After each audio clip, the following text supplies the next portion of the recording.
தேவனுடைய முகவகை பரலோக தேவன். அவருடைய அட்ரஸ் பரலோகம். அவர் பரலோகத்தில் இருக்கவர். இனி அவருடைய பரலோகம் என்றால் நான் எப்போ போய் அவரை சந்திக்க? அவரிடத்தில் போக முடியாது. ஆனால் தேவனுடைய முகவரி மாறியது. இயேசு கிறிஸ்து மனித அவதாரம் எடுத்து பூமிக்கு வந்த பொழுது அவர் சொன்னார், பிதா என்னில் இருக்கார், பிதா என்னில் இருக்கார். இப்ப எனக்கு அட்ரஸ் தெரிஞ்சிட்டு, இயேசு தான் பிதாட முகவரி, இயேசு தான் பரலோக பிதாவின் அட்ரஸ். இயேசுவில் தான் நிச்சயம் கடவுளை காணலாம். இயேசு சொல்றார், என்னை காண்கிறவன் பிதாவை காணான். என்கிட்ட வாகவே பிதா கிட்ட வா, என்கிட்ட வாகவே பிதாவை சந்திக்கிறான். நான் தான் வாசல். பிதாவை இயேசு இடத்தில் பார்க்க முடியும். பிதா எல்லா அற்புதத்தையும் செய்வது இயேசுவின் மூலம். எங்கெல்லாம் இயேசு இருக்காரோ அங்கெல்லாம் பரலோக பிதா இருக்கார், வல்லமையுள்ள பிதா இருக்கார். ஆனா அந்த இயேசு இந்த பூமியில இருந்தார். அந்த இயேசு ஒரு நாள் மறைத்து உயிர்த்தெழுந்து பரலோகம் போயிட்டார். இப்ப திரும்ப அட்ரஸ் மாறிட்டு, அது பரலோகமாய் மாறிட்டு. இப்ப பிதா அங்க போய் தான் சந்திக்கணும். ஆனால் அந்த இயேசு சொன்னார், பரிசுத்த ஆவியானவர் உங்களிடத்தில் வருவார், பரிசுத்த ஆவியானவர் இந்த பூமிக்கு வருவார். அன்றிலிருந்து பிதா என்னிலும் நான் அவரிலும் நீங்கள் என்னிலும் இருப்பீர்கள். ஆமென். நான் உங்களிலும் இருப்பேன். என்றைக்கு பரிசுத்த ஆவியானவர் வந்தாரோ அன்றைக்கு பிதா குமாரன் பரிசுத்த ஆவியானவர் நமக்குள்ளே வந்திருக்கிறார்கள். ஹல்லேலூயா. இன்றைக்கு பிதான் அட்ரஸ் நானும் நீங்களும் தான். இந்த இடத்துல இப்படி கையை வச்சாலே எனக்கு விளங்குது, பிதா குமாரன் பரிசுத்த ஆவியானவர் எனக்குள்ளே இருப்பது எனக்கு விளங்குது. ஹல்லேலூயா. இதை விசுவாசிக்க வேண்டும். இதை விசுவாசிங்க. பிதா குமாரன் பரிசுத்த ஆவியானவர், நான் தான் அவருடைய முகவரி, நான் தான் அவருடைய அட்ரஸ். அன்றைக்கு பிதா குமாரன் பரிசுத்தான பரலோகம் இடத்தில் இருந்தார்கள். ஏன் அதை பரலோகம் என்று சொல்றார்கள்? அவர்கள் இருந்தபடியால். ஆனா அவர்கள் இன்றைக்கு இங்கே இருக்கப்படியால் இதுதான் பரலோகம். நான் பரலோக வாழ்க்கையை வாழ முடியும். நான் அதை விசுவாசிக்கும் பொழுது அது ஃபங்க்ஷன் ஆகும். நம்ம கடவுள் நமக்குள்ளே இருக்கலாம், ஆனா நம்ம செத்து இருக்கோம்.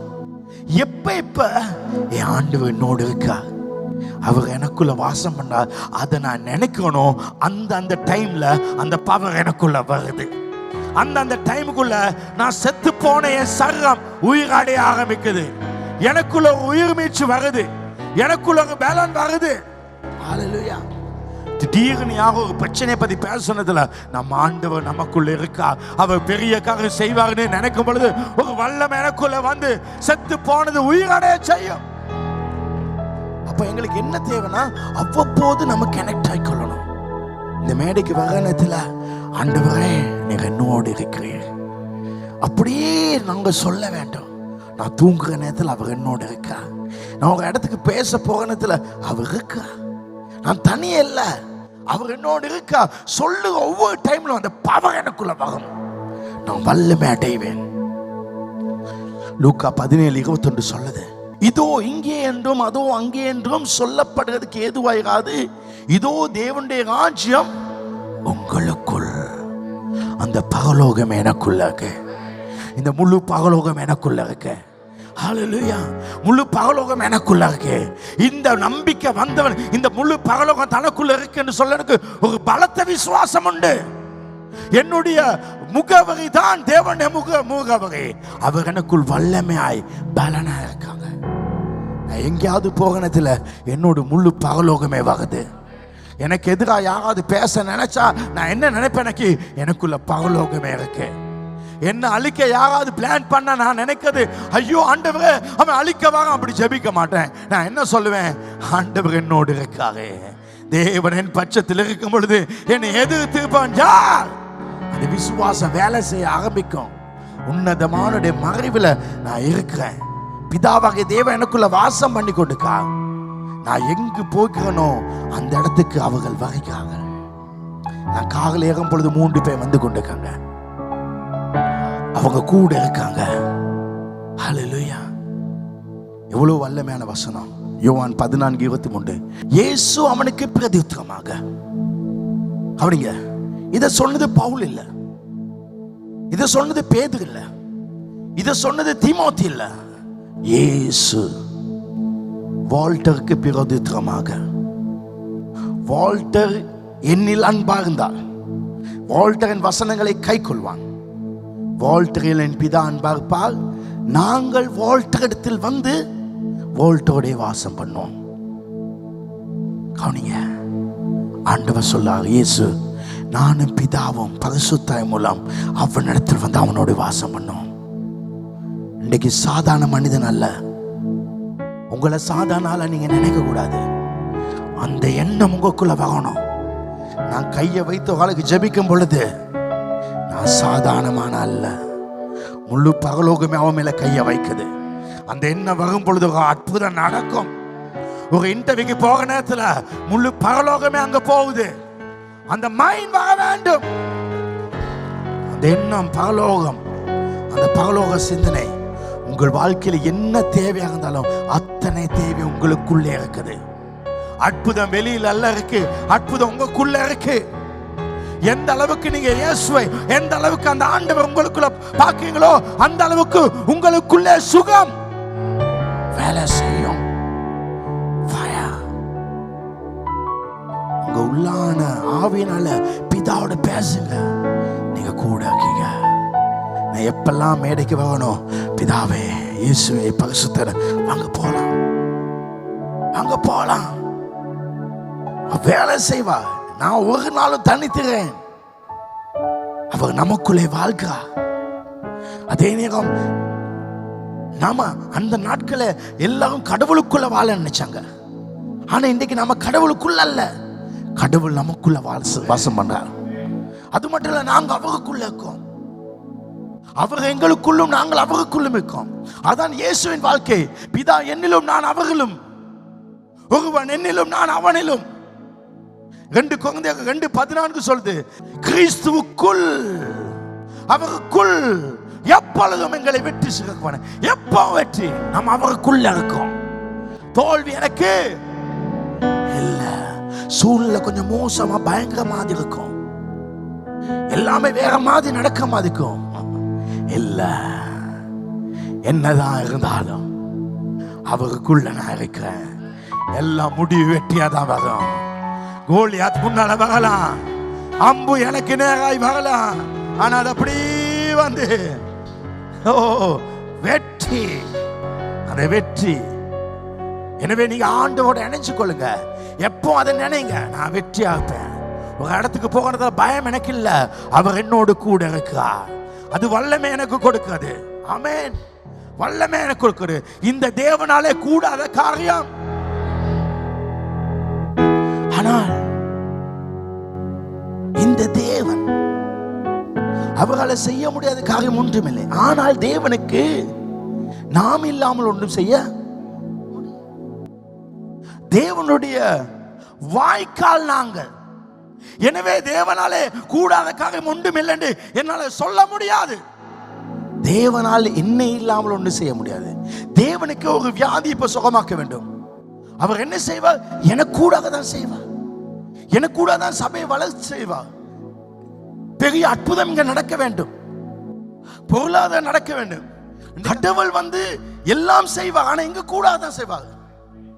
அவருக்கு எங்க மூலம் தான் செய்ய முடியும். உங்க ஜீவிதத்தின் மூலம் தான் தேவனால் உலகத்தில் கிரியை செய்ய முடியும். நீங்கள் தான் வாய்க்கால். எனவே நீங்க விசுவாசத்தை வளர்த்துக்கொண்டு, நல்லா கவனிங்க, விசுவாசத்தை வளர்த்துக்கொண்டு, கடவுள் இருக்கா, அந்த விசுவாசத்தை வளர்த்து கொண்டு அதன் மூலம் தேவனோடு ஒத்து போகாவிட்டால், தேவனுக்கு ஏற்ற விதமாக ஒத்து போகாவிட்டால் தேவனால் கிரியை செய்ய முடியாது. இன்னைக்கு நிறைய பேர் நினைக்கிறது, நான் இந்த பாவத்தை செஞ்சுக்கிறேன் அதனால தேவன் கிரியை செய்வதில்லை. ஆமா, சில பேர் நாங்கள் நினைக்கிறது சில உண்மையாக்கலாம். தேவன் மன்னிக்காத 3 பெரிய பாவங்களுக்கு என்னது? முதலாவது பாவம், அவர் மன்னிக்காத 3 பாவம் நான் எழுதி வந்திருக்கேன். முதலாவது பாவம் என்னது? இதுல ஒண்ணு எழுதி இல்ல. ஓ, நில்லு.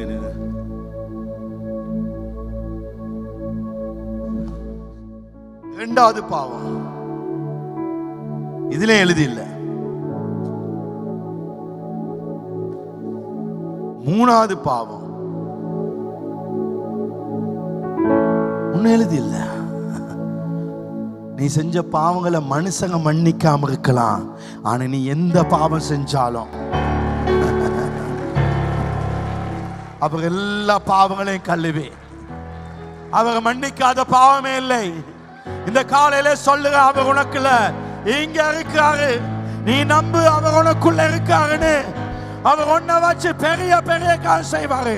நீ எப்படிப்பட்ட பாவியா இருக்கலாம், எவ்வளவு மோசமானவனா இருக்கலாம், எவ்வளவு கெட்டவனா இருக்கலாம், எவ்வளவு விழுந்து போனவனா இருக்கலாம், என் தேவன் உன்னை மன்னித்து உன்னை உயர்த்துற தேவன், உன்னை மன்னித்து உயர்த்துற தேவன், உன்னை மன்னித்து உயர்த்துற தேவன், உன் பாவங்களை மன்னிக்கிற தேவன். ஆண்டவர், நீ இந்த பாவம் செஞ்சா அந்த பாவம் செஞ்சா உன்னை பயன்படுத்த மாட்டேன்னு சொல்லுகிறவர் அல்ல. அவர் எல்லா பாவத்தையும் மன்னிக்கிறார். இந்த இடத்துல இருக்க எல்லாருடைய பாவங்களையும் மன்னித்து கர்த்தரை நீதிமானாய் அவர் பரிசுத்தர்களாக அவர் நியமித்திருக்கார். ஆமென். உட்காரலாம். இப்ப கவனிங்க, நான் சாம டர்ன் பண்றேன், நல்ல கவனிங்க. இப்ப கடவுள் இங்க இருக்காரு, கடவுள் இங்க இருக்காரு, இதை நம்புங்க. இன்றைக்கு நான் இந்த இடத்துக்கு போன சக வெற்றி கிடைக்கும், நான் கை வைக்கிறது வெற்றி கிடைக்கும். ஆமே, நான் அந்த பாவம் செஞ்சு இந்த பாவம் செஞ்சு எல்லாம் அவன் மன்னிச்சுட்டாங்க, அதனால எல்லாம் வெற்றி கிடைக்கும். ஆனால் ஒரு கிறிஸ்தவன் தேவனோட உற்சாகமாக செயல்பட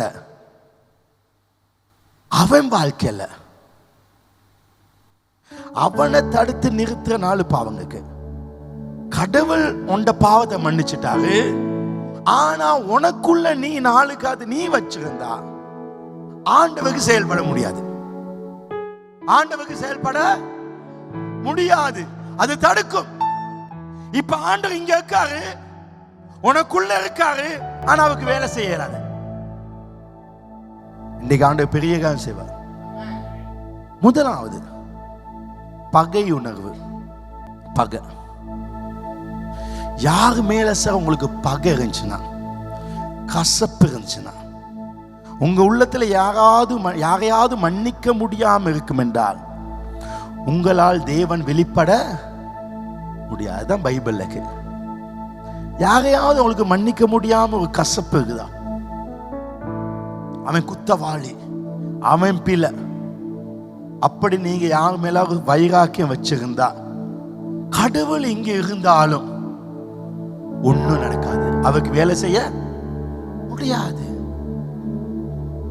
உங்க வாழ்க்கையில கசப்பு வைராக்கியம் தான் உங்களால மேல வர முடியாது. பகை உணர்வு, மன்னிக்க இயலாத தன்மை உங்களுடைய விசுவாச வாழ்க்கையின் முதல் எதிரி.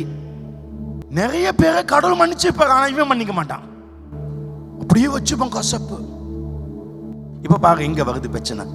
மத்தேயு 6:14, மனுஷருடைய தப்பிதங்களை நீங்கள் அவர்களுக்கு மன்னித்தால் உங்கள் பரமபிதா. எப்ப நீ அடுத்தவனுக்கு மன்னிக்கிறியோ ஒட்டோண்ட பாவம் மன்னிக்கப்படும். நீ பரிசுத்தமா பாவம் நல்லா இருக்கலாம். ஆனால் அடுத்த வசனம், மனுஷருடைய தப்பிதங்களை நீங்கள் அவளுக்கு மன்னியாது இருந்தால் உங்கள் பரமபிதா உங்க தப்பிதங்களை மன்னிக்க மாட்டார். அப்ப நீ பாவியா இருப்ப. நீ அடுத்தவன் செஞ்ச பாவத்தை மன்னிக்காம இருந்தா ஓ பாவம் உனக்கு, அப்ப நீ பாவியா இருப்பாய். அவன் பிள்ளை, உங்களுக்கு தெரியுமா, அவன் செஞ்சது பிள்ளை தானே, அவன் பாவம் செஞ்சான்னு கேள்விப்படுகிற நேரமே மன்னிச்சுக்கணும். அதுதான் நல்ல பழக்கம். இப்ப நீங்க யாராவது மன்னிக்காம கசப்புல வைராக்கியம் வைக்கலாம், அவனுக்கு சரிவாக கூடாது. சிலர்கள் ஜெபம் பண்ணாங்க, ஆண்டவரே அவன் என்னை விட்டு போயிட்டான், அவனுக்கு ஒன்னும் சரிவாக கூடாது. அப்படி இருக்கீங்களா? உனக்கு ஒன்னும் சரி வராது, உனக்கு சரியே வராது. என்னதான் கடவுள் இங்க இருந்தாலும் நீ யோகா டிசா முன்னுக்கு போக மாட்டாய். இப்ப கடவுளும் நீ மத்தோட பாவத்தை மன்னிச்சா உன் பாவம் மன்னிக்கப்படும். இப்ப கவனிங்க, மத்தோட பாவத்தை மன்னிக்காட்டி உன் பாவம் மன்னிக்கப்படாது, உனக்கிட்ட பாவம் இருக்கும். ஆனா சங்கீதம் 32 பாங்க, எவனுடைய மீறுதல் மன்னிக்கப்பட்டதோ, எவனுடைய பாவங்கள் மூடப்பட்டதோ அவன். அப்ப நீ அடுத்தவன பாவத்தை மன்னிக்கும் பொழுது பேசுங்க, உன் பாவம் மன்னிக்கப்படும். உன் பாவம் மன்னிக்கப்பட்டோன்னா உன் ஆசீர்வாதம் ஸ்டார்ட் ஆகும். அவர் மன்னிச்சது போல நாமும் மன்னிக்க வேண்டும். ஆமே. யார் மேலாவது உங்களுக்கு கசப்பு இருந்துச்சுன்னா உங்க வாழ்க்கை நல்ல கவனிங்க, யாராவது உங்களுக்கு எதிராக செயல்பட்டா நீங்க அவங்கள அழிக்கிறதுல உங்க டைம் வேஸ்ட் பண்ண வேணாம், உங்களை உயர்த்துறதுல டைமை வேஸ்ட் பண்ணி கொண்டேங்க. ஆமே. அவனை பத்தி பேசிக்கணும். நீங்க அவனை பத்தி பேச பேச பேச பேச நீங்க கீழே போவீங்க. நல்ல கவனிங்க, கண்ணப்பங்க. நீங்கள் ஒருவரை எவ்வளவுக்கு எவ்வளவு வெறுக்கிறீர்களோ அவ்வளவுக்கு அவ்வளவு நீங்கள் உங்களை அழித்துக் கொண்டிருக்கீர்கள்.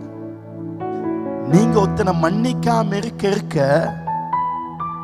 உங்க கிட்னி செத்து கொண்டு இருக்கும். உங்க ஹார்ட் கொஞ்சம் வீக் ஆகி கொண்டே இருக்கும். உங்க லங்ஸ் கொஞ்சம் லீக் ஆகி கொண்டு இருக்கும். எப்ப அவங்கள நீங்க அவங்கள பகைக்கிற நேரத்துல, நீங்க அவங்கள சபிக்கிற நேரத்துல அந்த சாபம் உங்க மேல வரும். நீங்க அவங்கள வெறுக்கிற நேரத்துல வெறுப்பு உங்க மேல வரும். நீங்க அவங்கள ஆசீர்வதிக்கிற நேரத்துல உங்க மேல ஆசீர்வாதம் வரும். ரைட்? மத்தேயு 5:23 சொல்லுது, ஆகையால் நீ பலிபீடத்தில் உன் காணிக்கையை செலுத்த வந்த போது, நீ காணிக்கை கொடுக்க வாகனத்தில், தசமா கொடுக்க வாகனத்தில், நீ ஒரு வர்ஷிப் பண்ண வாகனத்தில், நீ ஒரு பிரசங்கம் பண்ண வாகனத்தில், நீ ஒரு மியூசிக் பாடிக்க வாகனத்தில், நீ ஒரு அஷரிங் ஒரு மினிஸ்ட்ரி சேவை சர்ச்சை கூட்ட வாகனத்தில், இல்லை சர்ச்சில் ஏதாவது சேவை செய்வாங்க, ஏன் வீட்டில் ஜெபிக்க போகணத்தில், ஏன் வீட்டில் நீ ஒரு பைபிள் வாசிக்க போகணத்தில், உன் பேரில் உன் சகோதரனுக்கு குறை உண்டு அங்கே வந்தா, உனக்கு ஒரு யாரோட ஒரு பகை இருந்துச்சுன்னு கண்டா, ஆண்டவர் சொல்ல அந்த தசம் பார்த்து காணிக்கையா, அடுத்த வசனம், அங்கே தானே பலிப்படுத்த உன் காணிக்கையை வைத்துட்டு போய் முன்பு உன் சகோதரனோட ஒப்புரவாகி பின்பு வந்து காணிக்கை கொடு, நான் உன்னை வானத்தை திறந்து உன்னை ஆஸ்வதிப்பேன். ஆமே.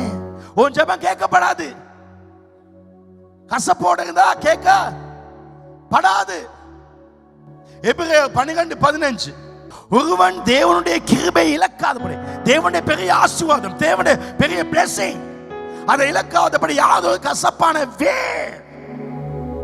கசப்பு வேறு வெளியே தராது. சிலதுகள் இப்படிதான் பேசலோன்னு சொல்லும், ஆனா உள்ளுக்கு வச்சுக்கும், உள்ளுக்கு தெரியாது வேறு இங்க இருக்கும், மனசுல கூட கூடாது.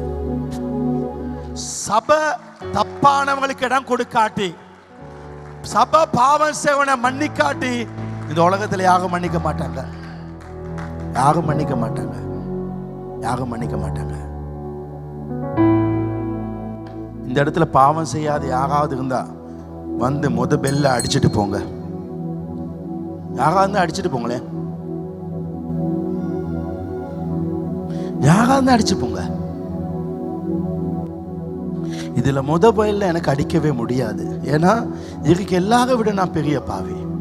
ஆனா என்னையும் உங்களையும் அவருடைய ரத்தம் கழுவி இன்னைக்கு பரிசுத்தமாக்கி ஒரு வெள்ளை பேப்பரா மாத்திருக்கு, ஒரு வெள்ளை பேப்பரா மாத்திருக்கு. ஆனா நீங்க அதுக்குள்ள சில தப்ப போட்டு சில மனிதர்களை வச்சிருக்கீங்க. இன்னைக்கு நான் உங்களுக்கு சொல்றேன், வீட்டுக்கு போய் நீங்க செய்ய வேண்டியது, ஒரு மேல் கசப்பு இருந்து அதுல இருந்து வெளியே வர வேண்டும்.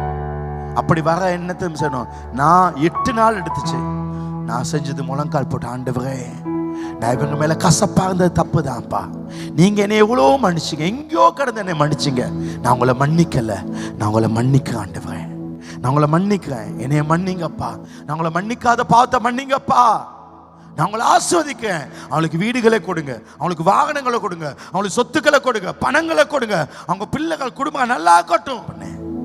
கர்த்தரை விடுதலை செய்ய, நான் மக்களை விடுதலை செய்ய செய்ய செய்ய செய்ய நான் விடுதலை ஆகி கொண்டு இருக்கிறேன். ஆமே. மனிதர்கள் பிழை செய்யும் பொழுதே மன்னிச்சு, ஏன் அப்படி இருக்கேன்னா என்னைக்காவது ஒரு நாள் கர்த்தர் பேசட்டும். ஏன்னா எல்லாரும் கடவுள் ஒரே நேரம் பேசுவாங்கன்னு சொல்ல முடியாது. ஏன்னா அவன் இங்க வரட்டும், அவனை திருந்துறதுக்கு இந்த உலகத்துல வேற எங்க இடம் இல்லை, இதுதான் நல்ல இடம். எவ்வளோ காலமா இருந்தவங்க இன்னைக்கு திருந்துறீங்க. அவர் மன்னித்தது போல நாம மன்னிப்போம், நாம மன்னிக்கவங்களா இருப்போம். மன்னிக்கவங்களா இருப்போம். ஒரு ஆள் பிள்ளை செய்கிற நேரத்தில் மன்னிச்சிரு, அவனை அதில் வெளியே வர அவனுக்கு உதவி செய்யுங்க. ஆமென். பிரதான எதிரியான பகை உணர்வு, மன்னிக்க முடியாத தன்மை, இவைகளிலிருந்து நீங்க வெளிவராவிட்டால் தேவ வல்லமை வெளிப்பட அந்த உன்னத தேவன் உள்ள இருந்தாலும் அவருக்கு கிரியை செய்ய முடியாது. ரெண்டாவது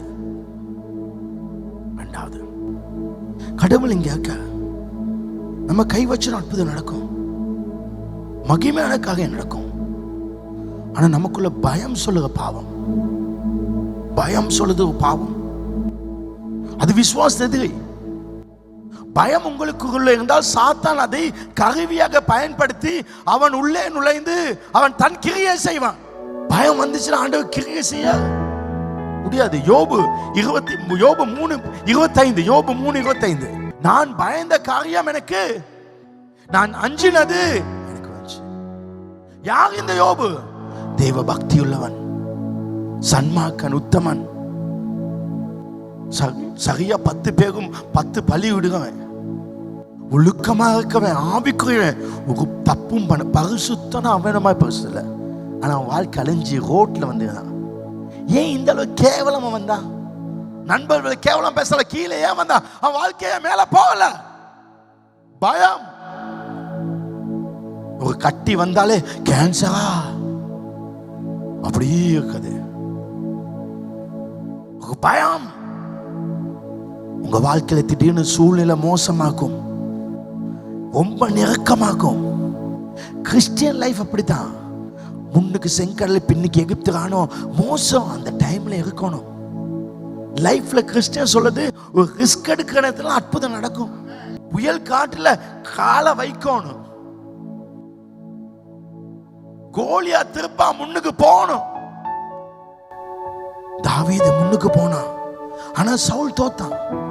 ஏன்? பயம். பேதுரு இயேசு பக்கத்துல நடந்தான் கடல்ல, பயம் வந்துச்சு, மூழ்கினான். உங்கள் சூழ்நிலையை மட்டும் நோக்கி பார்த்தால் உங்கள் உணர்வுகள் மூலம் சாத்தான் பயத்தை கொண்டு உங்களை அழைப்பான். மத்த உங்களுக்கு நெகட்டிவா பேச விட வேண்டாம். தப்பான காரியத்தை பேசி உங்களை பயப்படுத்துவாங்க. சில நேரம் நான் இன்றைக்கு காலையில 10 மணிக்கு பணம் கொடுக்க வேண்டியிருக்கும், ஆனா நான் நிம்மதியா ஜிம்முக்கெல்லாம் போயிடுவேன். பயந்து முடங்கி வீட்டில் இருக்காதீங்க. ஏன்னா நீங்க பயப்பட கத்தருக்க அவரெல்லாம் சரியா டைமுக்கு செய்வாங்க. நீ உன் வேலை செய். ஏன்னா நீ போக இடத்துல தான் அற்புதம் நடக்கும். நான் பார்த்துக்க, நான் போக இடத்துல தான் அற்புதம் நடந்துக்கு. நீ உன் வேலையை பிளாக் ஆக்காத. கடவுள் எவ்வளவு இருந்தாலும் உனக்கு பயம் இருந்தா ஆண்டவருக்கே வேலை செய்யாது. இங்க இருக்க ஆனா வேலை செய்ய முடியாது.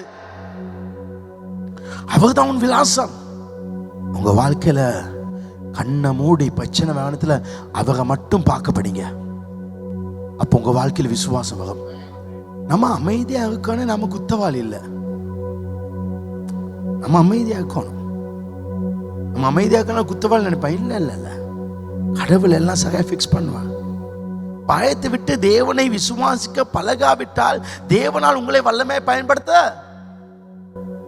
வாங்க. கிதியோன் ஆண்டவர் எழுப்புறா, நாட்டை போய் அள்ளி பெலிஸ்தர் அள்ளி, அவன் பெரிய கூட்டத்தோட போனது ஆண்டு இந்த பாரு, இதுல இந்த கூட்டத்துல பயந்தவன் கொஞ்சம் பேர் நான் வீட்டுக்கு அனுப்பிடப்பா. இவன்களோட போனா எனக்கு வேலை செய்ய, கடவுளுக்கே வேலை செய்யலாது. இங்கதான் பாங்க, கடவுள் மன்னிக்காத பாவம் இல்லை, எல்லாம் பாவம் மன்னிப்பா. ஆனா உனக்கிட்ட பயம் தான் அவக்கே முன்னுக்கு போயலாது. உண்ட பயம் கடவுளை முன்னுக்கு போக வைக்காது. நியாயாதிபதிகள் 7:3 சொல்லுது பாங்க, பயமும் திகிலும் உள்ளவன் எவனோ அவன் திரும்பி வீட்டுக்கு போட்டும். அவன் அனுப்பி. ஏன்னா இப்ப நான் 10 பேரோட ஊழியத்துக்கு போறேன். ஒருத்தனுக்கு பயம் இருந்தா அவனை கொண்டு போக கூடாது. அவனை கொண்டு போனா எங்க ஊழியம் எல்லாம் போயிடும். 10 வேவுக்கு அவன் சொன்னா ஐயோ அங்க பெரிய எங்களுக்கு முடியா பாங்க. கடவுளை மகிமை அவங்களோட இருந்துச்சா இல்லையா? இருந்துச்சு. மேகஸ்தம் இருந்துச்சா? இருந்துச்சு. அக்னிஸ்தம் இருந்துச்சா? மண்ணா இருந்துச்சா? எல்லாம் இருந்துச்சு. ஆனா அவங்களுக்கு ஒரு அடிசாக முன்னுக்கு போகல. ஏன்? பயம். பயம் கூடாது. ஆமென். முதலாவது கசப்பு, இரண்டாவது பயம், மூணாவது சுய தாழ்ச்சி. சுய தாழ்ச்சி, உங்களையே நீங்க தாழ்த்துறது. தாழ்வு மனப்பான்மை விசுவாசத்தின் எது. இப்ப கடவுள் என்கிட்ட இருக்காரு. அப்படி இருக்கிற நேரத்தில் எளியவர்களும் வறியவர்களும் தாங்கள் தாழ்ந்திருப்பதா நினைக்காங்க. சர்ச்சில் கூட சிலர்கள் ஐயோ இது எனக்கு ஏழுமாப்பா எனக்கு அப்படியே கூடாது. சின்னவன் ஆயிரமும் பெரியவன் பலத்த ஜாதி ஆவான். பலவினை கொண்டு கத்த பலமாய்ச்சுவா, எதையும் கத்த செய்வா. என்னைய அமெரிக்கா கொண்டு போய் 10 பேர் நிப்பாட்டினாலும் வெள்ளைக்காரன் நிப்பாட்டினாலும் நான் கவலைப்பட மாட்டேன். ஆண்டவருக்கா தாங்கள் கிறிஸ்துக்குள் யாருன்னு இன்றைக்கு பலருக்கு தெரியுதில்லை.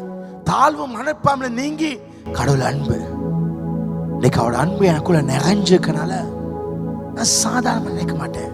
எனக்கு பிரியமானவளே, நீங்க சாதாரண மனிதர்கள் அல்ல, ஒரு மிகப்பெரிய பரலோகத்தை உள்ள வச்சிருக்கீங்க.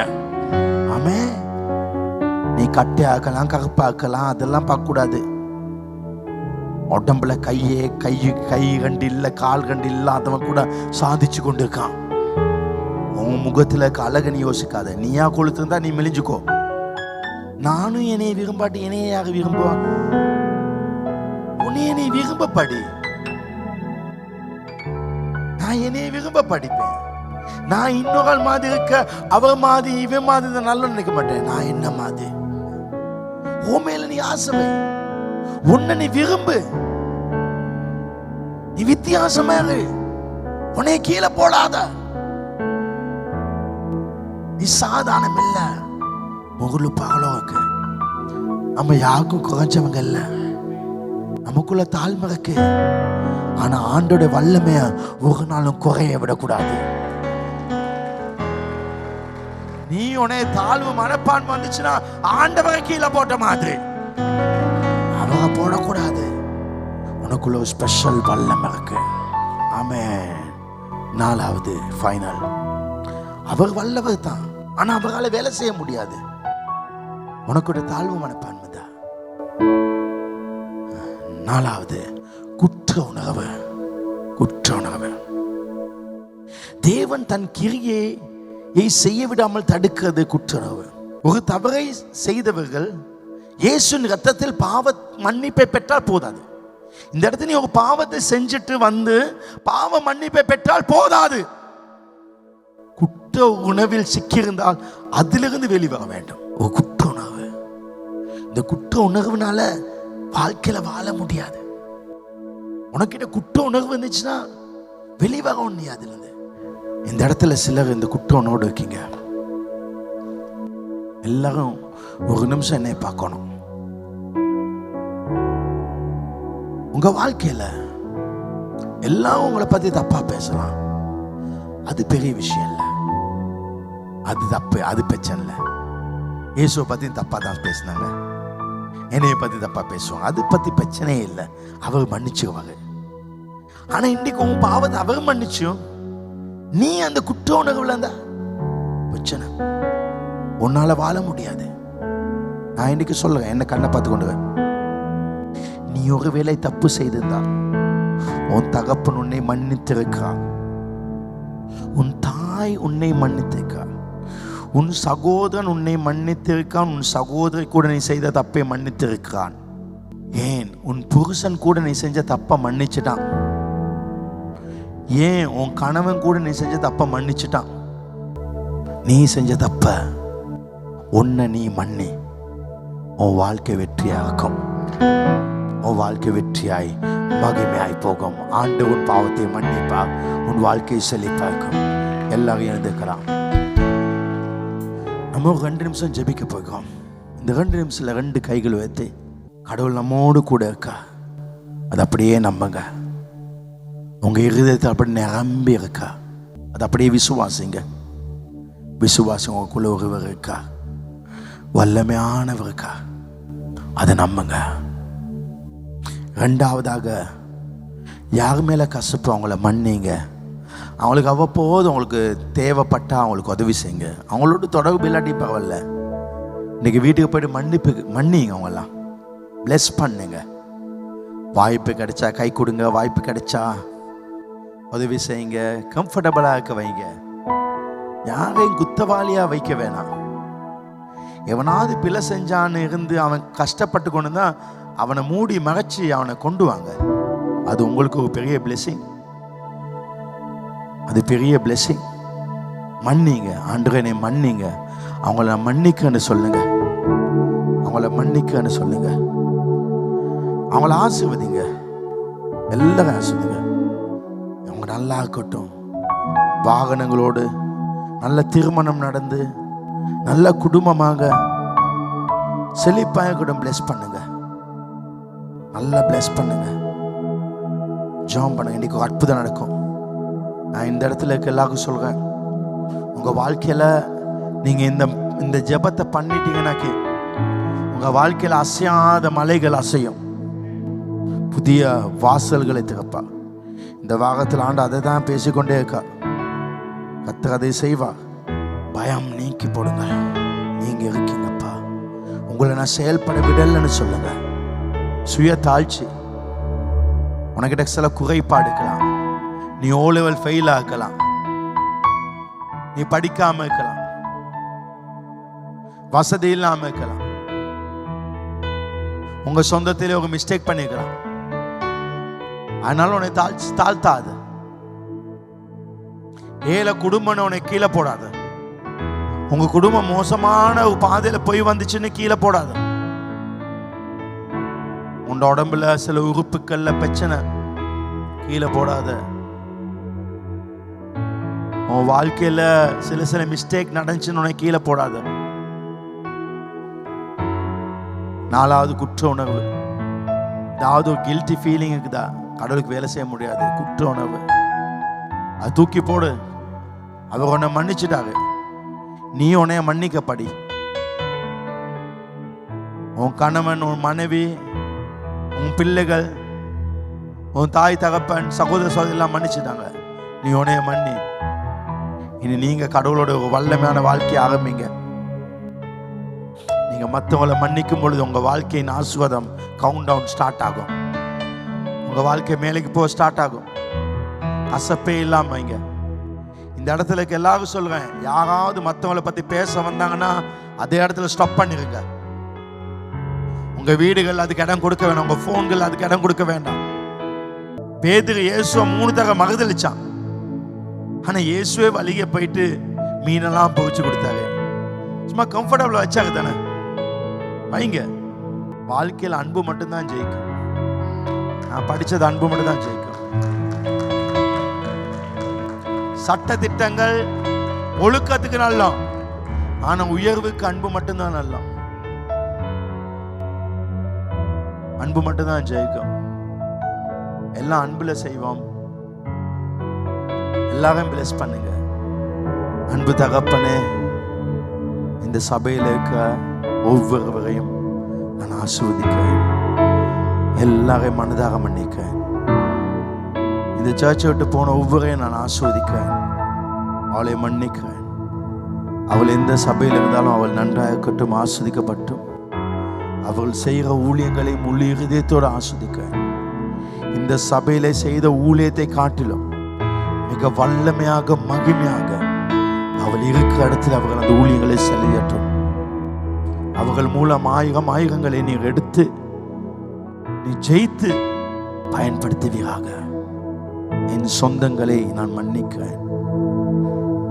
அவர்களை ஆஸ்வதியும். எனக்கு எதிராக இருந்த ஒவ்வொரு ஊழியர்களையும் மன்னிக்கிறேன். அவருடைய சபைகள் வளரட்டும். யாரும் விழ வேண்டும் என்று விரும்பவில்லை. நாங்கள் பயணம் பண்ணுற பூரம் கொஞ்சம் தான், ஒரு குறுகிய காலம்தான். இந்த குறுகிய காலத்தில் ஒரு ஜெயமான வாழ்க்கை வாழ எங்களை அர்ப்பணிக்கப்பா. சில மனிதர்கள் இன்றோடு காண்போமான்னு தெரியாது. சில மனிதர்கள் சில தேசங்களுக்கு போயிடுவாங்க, ஊர் விட்டு ஊர் போயிடுவாங்க. ஆனால் நாங்கள் பயணிக்கிற நாட்கள் கொஞ்சம் தான்.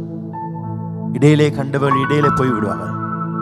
ஆனால் அவருடைய கசப்பை நாங்கள் வைத்துக்கொண்டு சாகாமல் இருக்க, சுகமாய் வாழ நாங்கள் ஒவ்வொரு ஆஸ்வதிக்கோம்.